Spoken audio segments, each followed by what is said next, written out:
Assalamualaikum warahmatullahi wabarakatuh. Berjumpa lagi di Gokil Up to Date.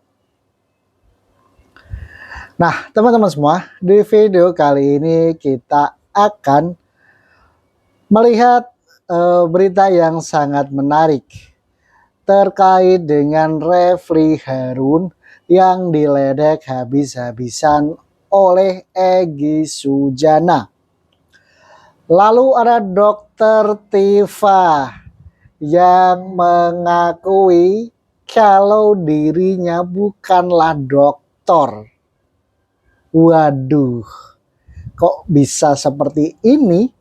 Semenarik apakah videonya? Langsung kita lihat berikut ini. Indonesia itu negara reaksi.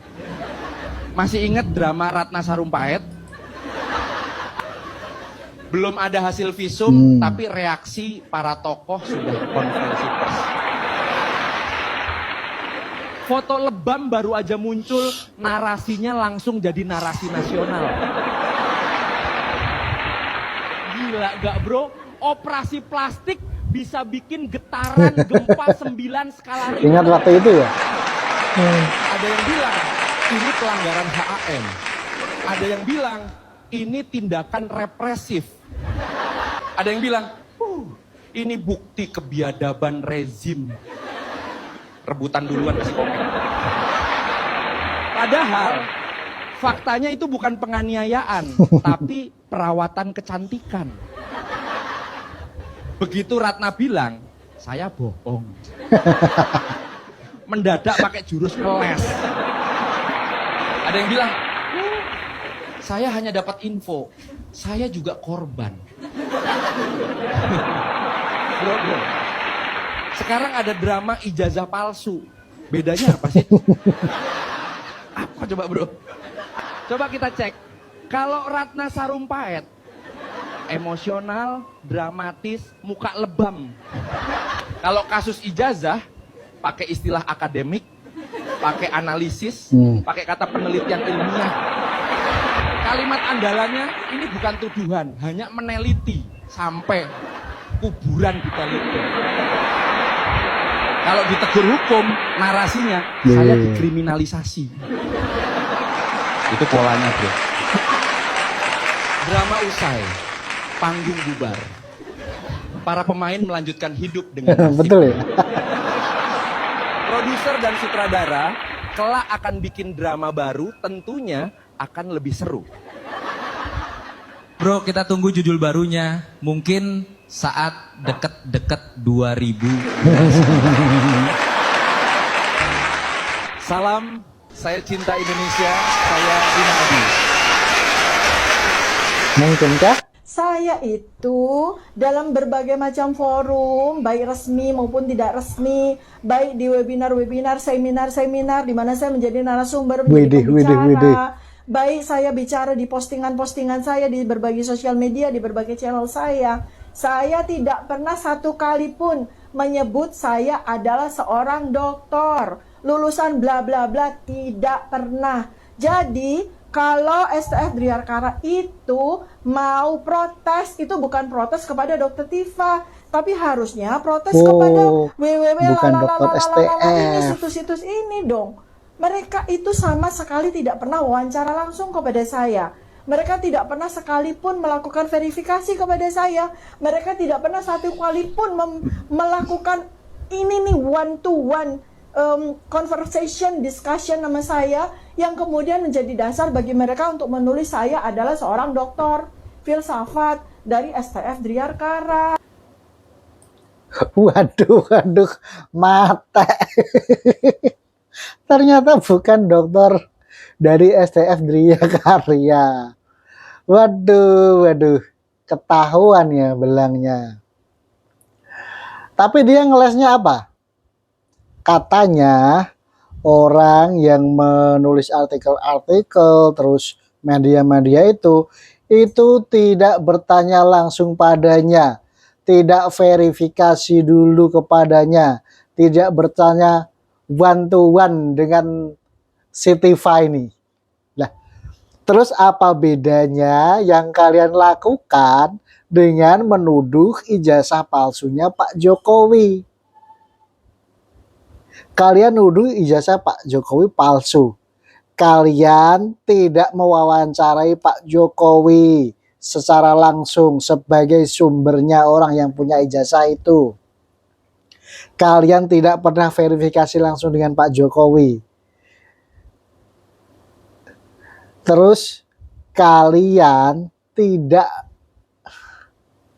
melakukan cek terlebih dahulu, kalian langsung menyimpulkan seperti itu. Ketika dilaporkan pencemaran baik oleh Pak Jokowi, kalian berdalih meneliti dan dikriminalisasi. Ini memang orang-orang RRT ini punya standar ganda ya. Kalau mereka, seenaknya seperti itu. Ketika meneliti Pak Jokowi, mereka dengan seenaknya menuduh langsung ijazah Pak Jokowi 99% palsu. Wah, kok enak bener mereka mau lepas dari tanggung jawab, minta kasusnya dihentikan. Enak aja. Lalu untuk tadi kasus Ratna Sarumpait, ya ini benar-benar mengingatkan kita ya, sungguh menggelitik. Bayangkan pada saat itu mereka sudah konferensi pers di mana-mana, seorang wanita tua dianiaya. Ini adalah tindakan rezim yang biadab dan sebagainya. Framing sudah dikeluarkan sana sini. Tetapi yang namanya kebenaran itu pasti menemukan jalannya sendiri.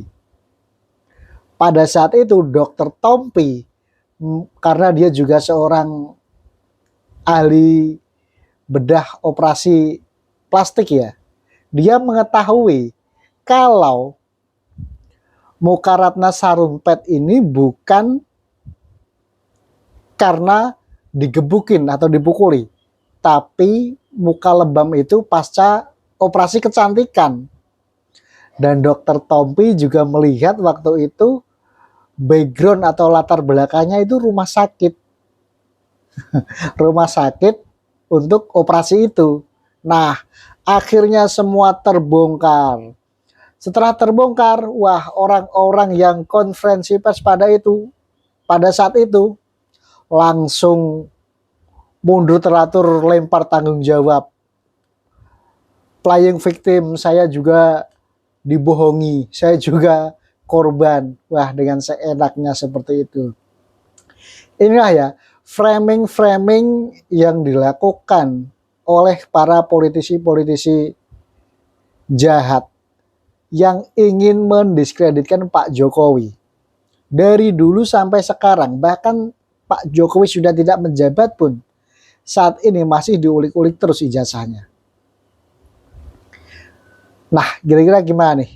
Silahkan tuliskan komentar kalian. Tidak ada keinginan RRT untuk mendapatkan SP3 melalui restoratif justice atau keadilan restoratif sebagaimana disebut dalam pasal 24 huruf H tadi. Tetapi kami minta penghentian penyidikan demi hukum karena penyidik sudah melanggar undang-undang. Lalu kenapa kami sampaikan itu ke Bareskrim Mabes Polri atau ke Irwasum, Inspektur Pengawasan Umum Komjen Wahyu Widada, ya, karena tidak hanya Polda Metro Jaya yang melakukan kesalahan, tetapi juga Bareskrim Mabes Polri. Itu yang kemudian perlu dicatat. Jadi tidak ada mencela-mencela Refli Harun. Yang saya katakan adalah kalau RRT itu minta maaf ke Jokowi, datang ke Solo minta restoratif justice, saya mundur sebagai lawyernya. Tapi yang dilakukan sekarang ini bukan meminta, bukan memohon, tapi mengingatkan kepada baik Bareskrim maupun Polda Metro Jaya, Anda telah melanggar undang-undang loh. Anda telah melanggar undang-undang dan peraturan yang Anda buat sendiri, yaitu peraturan Kapolri. Karena itu demi hukum harus dihentikan yang namanya penyidikan yang Anda lakukan karena sudah melanggar undang-undang tersebut. Ya, Refli Harun adik saya lah, gitu. Tapi klaim dia ahli tata negara membuat dia jadi salah jalan. Gitu. Ibarat gini, Refli punya duit banyak, oke? Kalau punya duit banyak, kalau di bank kan, dia datang ke pos hansip, gimana? Masa bawa duit kalau ke pos hansip? Ya, tidak mengurangi hal, Mas Refli kamu debat sini, gitu. Nggak ada ininya. Karena begini, dia ke Irwasum mau ngapain? Irwasum itu pengawasan umum, gitu. Ngapain ke pengawasan umum? Nggak ada. Buat malu. Kalau mau membicarakan SP3, kan harus bicara SP3 kan? Egi dapat kok, gua enggak gitu. Lo kesini dong penyidik. Nih penyidik. Tempatnya di sini, bukan ke Irwasum. Itu tadi bawa duit ke pos hansip, bukannya ke bank. Diledek habis-habisannya Refli Harun sama Kita Egy ke Sujana. polisi dibilang Diketawain. Kita dapat SP3 dibilangnya cacat. Katanya Kayak orang cacat juga ngerti bebas. hukum kan. Tapi cacat hukum kok ditiru. Tegaskan tim kami ya, para tersangka tidak berkeinginan untuk mengajukan permohonan SP3. Karena persoalan SP3 itu adalah kewenangan penyidik. Dan penyidik di sini kita minta harus profesional. Bahkan kami sangat berkepentingan perkara ini harus dibuka ke persidangan. Karena 505 dokumen yang disita di UGM dan 200 dokumen lainnya yang katanya sudah di tangan penyidik. Kami berkepentingan untuk melihat satu persatu. Dan itu akan diuji dengan Jokowi. Karena itu semua dokumen milik Jokowi. 500 dokumen itu apa saja? Apakah 500 dokumen ini punya kaitan relevansinya dengan pokok perkara atau tidak? Makanya sekarang aja mereka juga sudah kelihatan porak-poranda, sesama pengacaranya pun sudah saling keren ini. Gri luar biasa ya Gri ya. Kok jadinya malah begini, mereka yang sibuk, mereka yang kerepotan, mereka yang ketakutan. Ya iya. Karena apa? Dari awal itu memang niatnya itu jahat. Jahat betul itu kata Roy Suryo.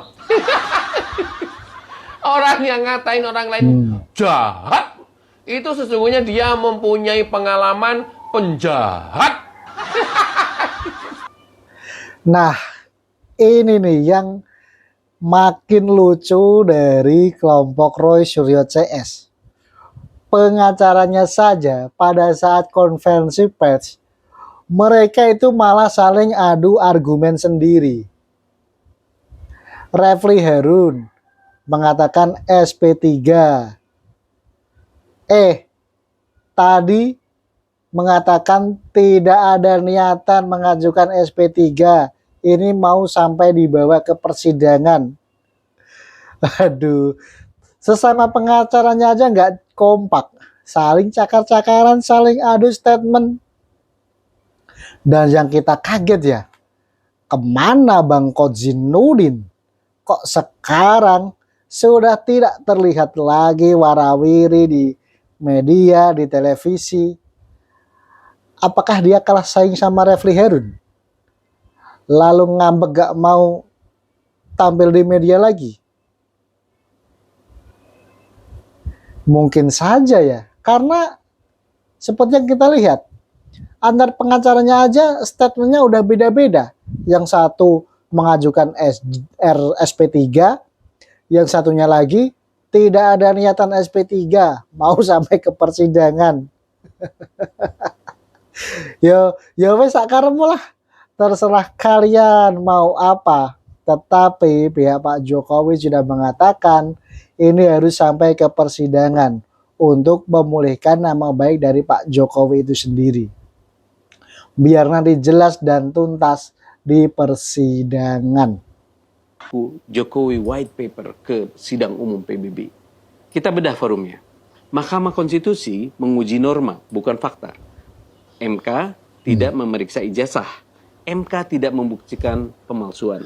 Demi MK membela hanya Roy menilai Suryo, apakah pasal CS tersebut Refli Harun tergerak bertentangan dengan dalam sesat Undang-Undang fikir. Dasar. Karena itu, mencampur fakta yang belum terbukti dengan dalil konstitusional harus dilakukan secara disiplin. Ketika dalam pembelaan terlihat ada pengabaian terhadap batas kewenangan MK dan konstruksi legal standing, itu bukan sekedar retorika. Itu ketidakdisiplinan dalam hukum acara. Dan disinilah saya melihat ada ketergesaan. Hasrat membela klien adalah bagian dari profesi advokat. Tetapi hasrat itu tidak boleh mengalahkan ketelitian hukum.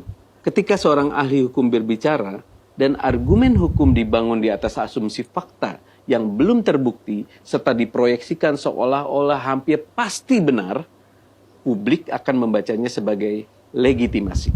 Padahal hukum masih meminta bukti. Belum selesai di situ. Dalam suatu talk show, Refli mengatakan bahwa apabila ijazah Jokowi yang ditunjukkan Refli terbukti dikuliti itu asli, habis ya. maka dirinya akan diam dan tidak mempermasalahkan. Narasi lalu berkembang di ruang publik. Kalau memang asli, tunjukkan saja. Kalau berani, hadir saja di sidang CLS. CLS atau Citizen Lawsuit adalah gugatan warga negara dalam ranah perdata. Objeknya bukan pembuktian pidana.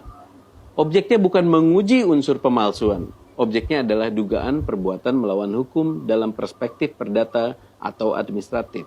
Artinya, forum CLS bukan forum pembuktian pidana. Bukan tempat membuktikan ada atau tidaknya pemalsuan. Sekarang pertanyaannya, apakah seseorang wajib hadir secara fisik hanya karena opini publik mendesak? Dalam hukum acara, kehadiran diatur oleh pemanggilan yang sah. Jika sudah diwakili kuasa hukum, itu sah. Jika tidak ada kewajiban hukum untuk hadir langsung, maka kehadiran fisik bukanlah suatu keharusan otomatis. Jadi, ketika narasi berubah menjadi kalau berani, hadir saja. Itu bukan lagi pertanyaan hukum, itu tekanan opini. Dan ketika yang dituduh didorong untuk membuktikan dirinya tidak bersalah dengan hadir secara fisik, padahal beban pembuktian ada pada penuduh, maka yang terjadi adalah pembalikan prinsip. Siapa yang menuduh, dialah yang membuktikan, bukan sebaliknya. Ketika mekanisme hukum digunakan atau ditekan untuk membangun tekanan psikologis dan opini, itu disebut atau mendekati apa yang disebut dengan legal bullying. Bukan mencari kebenaran hukum, tetapi membangun tekanan. Dan ketika tekanan opini digunakan untuk membentuk persepsi publik sebelum pengadilan memutus, ruang netral hukum menyempit. Itulah yang harus kita waspadai. Bayangkan Anda di posisi itu. Nama Anda viral. Lalu seorang ahli hukum berkata, menurut keyakinan saya, 99,9% dia melakukan kejahatan. Belum ada putusan, belum ada pembuktian. Tapi opini publik sudah terbangun. Apakah itu adil? Demokrasi butuh keberanian bertanya. Tetapi negara hukum butuh disiplin untuk membuktikan. Dan disitulah garis yang harus kita jaga. Saya Aryo Bimo, ini masuk akal. Waduh, Refli Harun dibongkar ya habis boroknya dan kesalahannya ya.